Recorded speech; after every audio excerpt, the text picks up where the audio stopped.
നമസ്തേ നമസ്തേ നമസ്തേ. ശ്രീ മഹാദേവൻ നിങ്ങളെല്ലാവരും അനുഗ്രഹിക്കട്ടെ.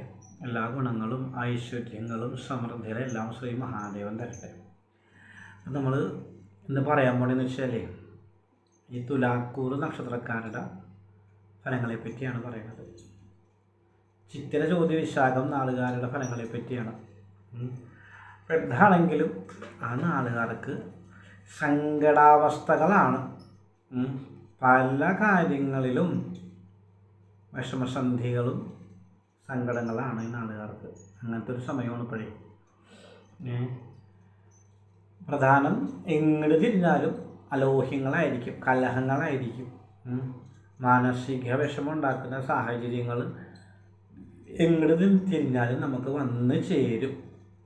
അങ്ങനത്തെ ഒരു സമയം ഒരു പ്രധാനം.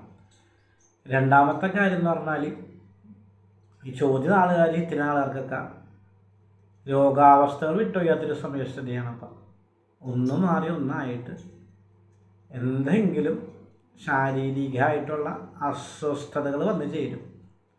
അങ്ങനത്തെ സമയമാണ്.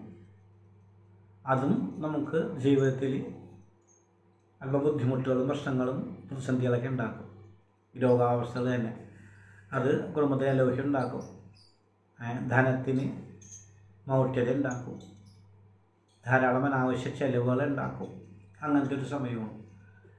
പിന്നെ പറയണമെങ്കിൽ ഇവരുടെ കർമ്മരംഗം, ജോലി രംഗത്ത് ഇവർക്ക് ബുദ്ധിമുട്ടുകൾ നേരിടേണ്ടി വരുന്ന സമയത്ത് ഏതെങ്കിലും രീതിയിലൊക്കെ ജോലിയിൽ അപകീർത്തി വന്നു ചേരാനും അലോഹ്യങ്ങൾ വന്നു ചേരാനും ജോലി രംഗത്ത് തടസ്സങ്ങൾ വരാനൊക്കെ പറ്റിയൊരു സമയമാണത്. വന്നുകൊണ്ടിരിക്കുന്ന സമയമാണ് ഇപ്പോൾ ഇങ്ങനെയുള്ള ബുദ്ധിമുട്ടുകൾ. അതിൽ നിന്നൊക്കെ എല്ലാവരും ശ്രദ്ധിക്കേണ്ട ഒരുപാട് കാര്യങ്ങളുണ്ട്. അല്ലെങ്കിൽ അത് വളരെയധികം കഷ്ടതയിലേക്കും ബുദ്ധിമുട്ടിലേക്ക് പോകും. അപ്പോൾ അത് ഒരു പ്രധാന ഘടകം.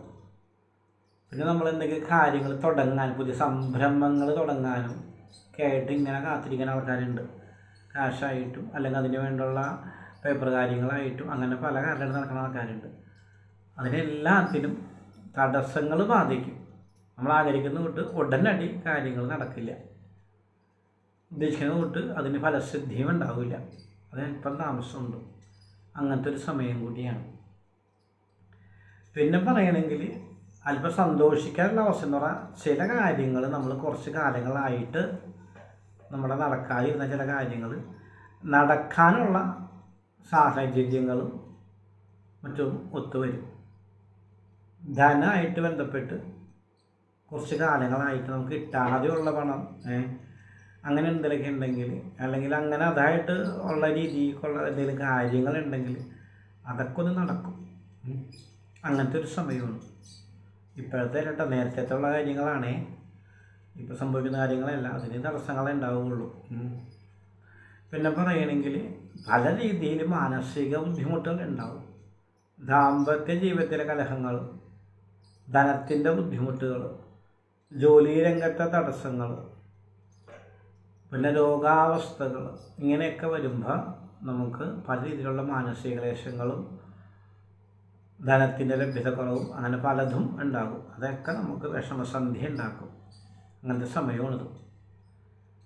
പിന്നെ പറയണമെങ്കിൽ നമ്മളുടെ ഏറ്റവും അടുത്ത സുഹൃത്തുക്കൾ വഴി അല്ലെങ്കിൽ ഏറ്റവും അടുത്ത ബന്ധുമിത്രാദികൾ വഴി നമുക്ക് അല്പം നഷ്ടങ്ങൾ സംഭവിച്ചേക്കാം.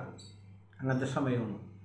ആരെങ്കിലും നമ്മളിൽ നിന്ന് പണം കവർന്നുകൊണ്ട് പോകുന്ന അവസ്ഥയും, അതല്ലെങ്കിൽ സഹായിക്കാമെന്ന് പറഞ്ഞിട്ട് നമ്മളെ സഹായിക്കാത്ത അവസ്ഥയും, അല്ലെങ്കിൽ നമ്മളേതെങ്കിലും രീതിയിൽ കബളിപ്പിക്കുന്ന അവസ്ഥ, അങ്ങനെയൊക്കെ വന്നു ചേരാം. അങ്ങനത്തെ ഒരു സമയം കൂടിയാണത്. അപ്പോൾ പൊതുവേ ഈ സമയം ഈ തുലാക്കൂറുകാർക്ക് അത്ര നല്ലതല്ല. അപ്പോൾ അത് മനസ്സിലാക്കി നമ്മൾ മുന്നോട്ട് പോകണം. അതല്ലാതെ നമുക്ക് നല്ലതായിരിക്കും, അല്ലെങ്കിൽ നമുക്ക് അത് ലഭിക്കും, ഇത് ലഭിക്കും, അങ്ങനെ വരും, ഇങ്ങനെ വരും, കാശ് വരും, അതിനുള്ള അനാവശ്യ ചിന്തകളൊക്കെ ആയിട്ട് നടന്നാലൊന്നും രക്ഷപ്പെടാനുള്ള സാഹചര്യം ഉണ്ടാവില്ല. ഈ ബുദ്ധിമുട്ടിൽ കിടന്ന് ഇങ്ങനെ അലയും. അപ്പോൾ നമ്മളുടെ ഈ ബുദ്ധിമുട്ട് അറിഞ്ഞ് തന്നെ നമ്മൾ കാര്യങ്ങളായിട്ട് മുന്നോട്ട് പോകണം. അനാവശ്യ ചിലവുകൾ കുറേ ഒഴിവാക്കണം. രോഗാവസ്ഥകൾ വരാതെ ശ്രദ്ധിക്കണം. അങ്ങനെയൊക്കെ ശ്രദ്ധിച്ചില്ലെങ്കിൽ അതൊക്കെ നമുക്ക് അല്പം കൂടി വിഷമസന്ധി കൂടുതൽ ഉണ്ടാക്കുന്ന സാഹചര്യത്തിലേക്ക് പോകും. ഇതിന് മോചനം കിട്ടാനായിട്ട് കുറച്ച് വഴിപാടുകളുണ്ട്. അത് കഴിച്ച് പ്രാർത്ഥിച്ചാൽ ഈ ദുരിതത്തിൻ്റെ കാഠിന്യം കുറഞ്ഞ് നമുക്ക് ഇതിൻ്റെ ബുദ്ധിമുട്ട് കുറയും. അതിന് പ്രധാനമായിട്ട് അയ്യപ്പ സ്വാമിക്ക് എള്ളുതിരി നീരാഞ്ജനം കത്തിച്ച് പ്രാർത്ഥിക്കുക, അത് വിശേഷമാണ്. പിന്നെ മഹാദേവന് എള്ള് കിഴി കെട്ടി സമർപ്പിക്കുക, അത് വിശേഷമാണ്. ഒരു 100 അല്ലെങ്കിൽ 200 ഗ്രാം എള്ള് വാങ്ങിയിട്ട് ഒരു വെള്ളത്തുണിയിൽ കിഴി കെട്ടിയിട്ട് അതും ഒരു പിടി നാണയവും കൂടി ദേഹം ഒഴിഞ്ഞ് ഭഗവാന്റെ തൃപ്പടിയിൽ സമർപ്പിക്കുക. അത് ഈ അവസ്ഥയിൽ നിന്നൊക്കെ മോചനം കിട്ടാൻ വളരെ വിശേഷമാണ്. ഒരു 100 അല്ലെങ്കിൽ 200 ഗ്രാം എള്ള് വാങ്ങിയിട്ട് ഒരു തുണിക്കിഴിയാക്കി അത് ദേഹം ഒരു 3 പ്രാവശ്യം ഒഴിഞ്ഞ് ഒരു പിടി നാണയം കൂടി ഒന്നിച്ച് മഹാദേവ ക്ഷേത്ര തൃപ്പടിയിൽ വെച്ച് സമർപ്പിക്കുക, അത് വിശേഷമാണ്. ധാര കഴിക്കുക, അത് വിശേഷമാണ്. പിന്നെ ചെയ്യാൻ പറ്റിയത് നവഗ്രഹ പൂജ കഴിച്ച് പ്രാർത്ഥിക്കുക. ഇതൊക്കെ ചെയ്ത് കഴിഞ്ഞാൽ ഈ അത്യാപത്തുകൾ, ദുരിതങ്ങൾ, ബുദ്ധിമുട്ടിന്നൊക്കെ നമുക്ക് മോചനം കിട്ടും. ഈ തുലാക്കൂറിൽപ്പെടുന്ന ആളുകാർ അനുഭവിക്കുന്ന വിഷമസന്ധിയിൽ നിന്ന് അവർക്ക് മോചനം കിട്ടും. അപ്പം എന്തായാലും നിർബന്ധമായിട്ടും മഹാദേവ ക്ഷേത്രത്തിലും അയ്യപ്പ ക്ഷേത്രത്തിലൊക്കെ പോയി നിർബന്ധമായിട്ട് പോയി പ്രാർത്ഥിക്കണം. ഈ നാളുകാർ ഒരു ബുദ്ധിമുട്ടിൽ നിന്ന് മോചനം കിട്ടണം, രോഗാവസ്ഥയിൽ നിന്ന് മോചനം കിട്ടണം. നിർബന്ധമായിട്ടും വഴിപാട് കഴിച്ചാലില്ലെങ്കിലും അയ്യപ്പ ക്ഷേത്രത്തിലും മഹാദേവ ക്ഷേത്രത്തിലും ഈ നാളുകാർ നിർബന്ധമായിട്ടും ഈ സമയത്ത് പോയി പ്രാർത്ഥിക്കണം. അതല്ലാച്ചാൽ എന്തെങ്കിലും ബുദ്ധിമുട്ടുകൾ, വേഷങ്ങളൊക്കെ വന്ന് ചേരും. അപ്പോൾ അത് വന്നു ചേരാതിരിക്കാനാണ് നമ്മളത് പറയണത്. നിർബന്ധമായിട്ടും പോയി പ്രാർത്ഥിക്കണം, അല്ലെങ്കിൽ ബുദ്ധിമുട്ടുകൾ ഉണ്ടാകും. ഉണ്ടാകാതിരിക്കണം, അതിനാണ് ഇതൊക്കെ പറയുന്നത്, പിടിക്കുന്നതും ചെയ്യുന്നതല്ല.